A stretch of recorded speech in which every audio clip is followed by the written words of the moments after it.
Assalaamu calaykum. Bini'aadanka waxa ugu weyn ee loo sheegay farxad geliya waa lacag.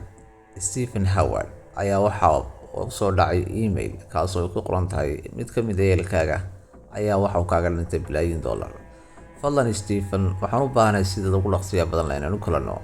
Waa qisadeena maanta oo ku saabsan ninkan Stephen Howard dheeda 2023 saddexdeedii ama saddexdii bishii sagaalaad 2023 ayay hawshani ka dhacday dalka Mareykanka magaalo ku taal Highland. Haddaba emailkii markii uu soo dhacay ninkan Stephen Leyla farxad ayuu kala garan waayay isla markiiba waxa uu dejiyay qorshaha nolosha oo ah 31 milyan loo soo sheegay qaabkuu u maareyn lahaa isagoo intiisa badan ku maareeyay qoyskiisa ama carruurtiisa. Haddaba Stephen waxa uu lahaa xaas iyo weliba asxaab isaga ku xeeran kuwaasoo nolosha adag la qaybsada. 51 jirkan reer Mareykan waxa uu markiiba qorshayaashiisa ka saaray qaar ka mid ah asxaabtiisa. Haddaba waxa uu noqotay ballantii uu lawyerku u soo diray ama emailka loogu soo diray in ay ka dhacdo garoonka diiwaduhu ay ka duulaan. Stephen garoonka umuu tegay isagu ka duula ama uu qofka soo degay soo dhaweeyo, balse ballantii lawyerka ayaa halkaa goobta ku beegnayd. Maadaama lawyerku ka codsaday in sida ugu dhaqsiya badan leh uu la kulmo si uu hawshii ama shaqadii xaq u lahaa uu qabto lawyerku, maadaama lawyerku xaq u leeyahay wixii loo egmaday ee mas'uulka looga dhigay in uu fuliyo. Stephen isagoo waqtiga uu raagsanaya ayaa goobtii isagii xaaskiisa iyo saaxiibkay hore isku sii raaceen una tageen goobtii. Stephen markii uu xoogaa 20 daqiiqo goobta fadhiyay waxa ku bilaabmay xanuun kaga imanaya dhankaasi caloosha. Stephen waxa uu isku dayay inuu adkaysto maadaama uu ahaa nin 51 sano jir ah waqtigiisa ugu badanaa xayraannimo iyo kulayl ku soo koray. Stephen maadaama awlaadna ay ka dambeysay waqtigu wuxuu isku rabaa lawyerkii ayuu raagsaday. Lawyerkii markii uu yimi waayay goobtiisa una raagay ayaa waxa markiiba tale isweydiiyay xaaskiisii iyo saaxiibkii isla markiiba waxa uu hore ugu qaaday gurigii. Stephen xanuunkii kamuu degin xitaa markii gurigii la geeyay. Stephen waxa loo leeyahay xagga iyo dhakhtarka. Stephen markii dhakhtarka la geeyay xoogaa u yeelay Stephen. Haddaba xaaladdu markii ay halkaa marisay isla markiiba waxay faajicisay ama gaaga ay ku noqotay asxaabtiisa oon ku ogeyn Stephen inuu xanuunsanayay ama uu lahaa wadne xanuun. Haddaba xaaladdu halkaa marka ay mariso waxay go'aan ku gaareen asxaabtiisii inay la hadlaan ciidanka booliska.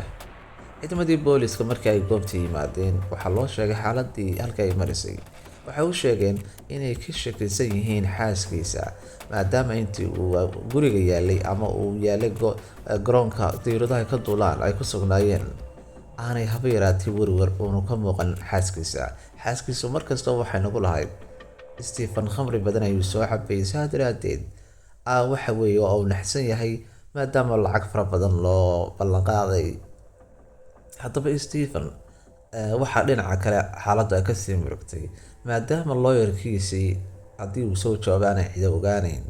Haddii ay cidi ogaatana ay noqon karto xaaskiisa qofka ogaanaya, balse Stephen cidna lama wadaagin xaaladdan kaliya waxa uu la wadaagay lacagta iyo qorshaha uu ka leeyahay qaabkii uu lacagta u maareyn lahaa. Stephen intii uu noolaa uu goobta ku sugnaa garoonka diiwaduhu ilaa uu guriga ka imanayay xanuunka waxa uu ku dulqaadanayay sidii uu lacagta u heli lahaa. Aan ku soo noqono ciidamadii booliska. Ciidankii boolisku baaritaan dheer markii ay sameeyeen waxay haddaba ogaadeen arrinkan ayaa waxa kugu noqonaya ama kaaga fajiciso.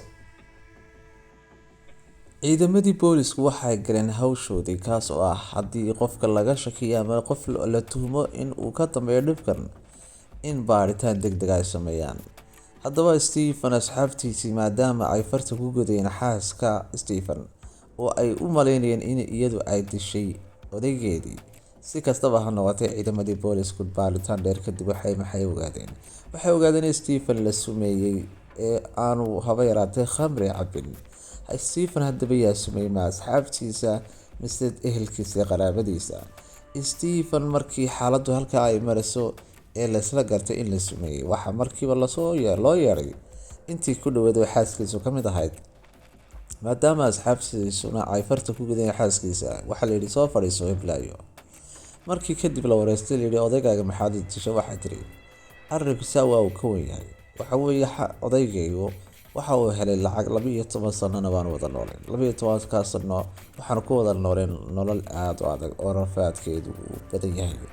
Stephen markii uu helay lacagtan isla markiiba waxa uu iga saaray qorshaha. Haddaba halkaa markay xaaladdu inoo marisay sidee ay u dishay odaygeeda. Waxaanu ku noqon ciidankii boolisku.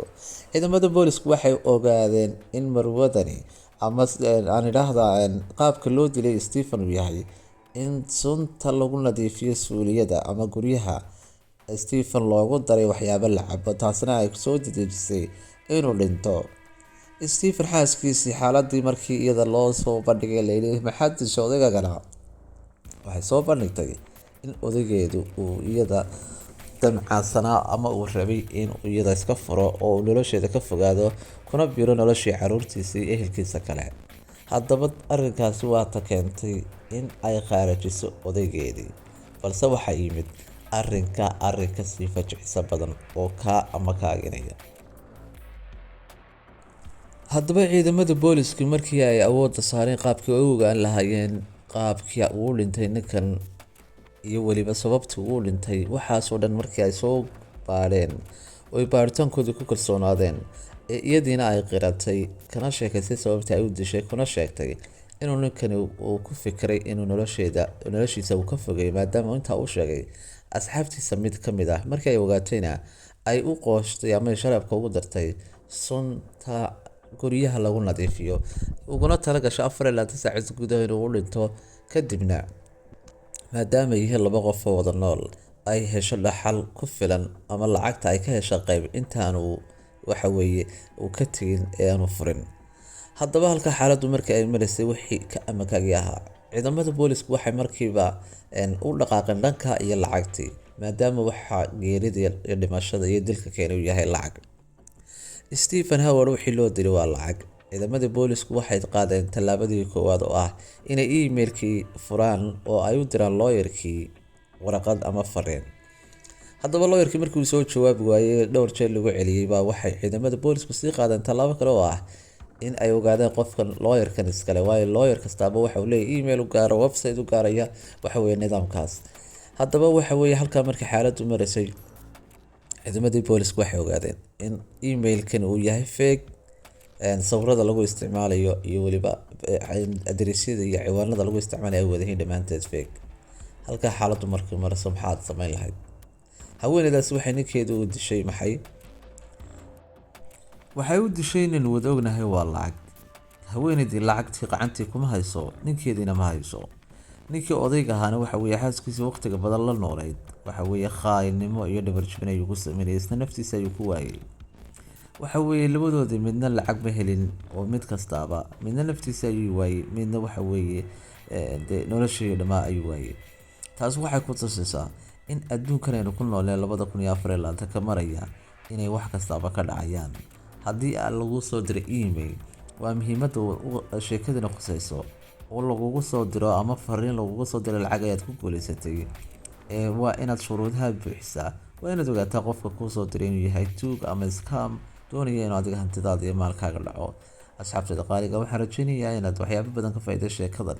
Kaliya sheekada kumayna soo qaadan in aynu qis ahaan uga sheekino, balse waa inaan waxyaabo badan ka ogaano. Aad baan salaamayaa. Assalaamu calaykum waraxmatullaahi tacaala wabarakaatuh.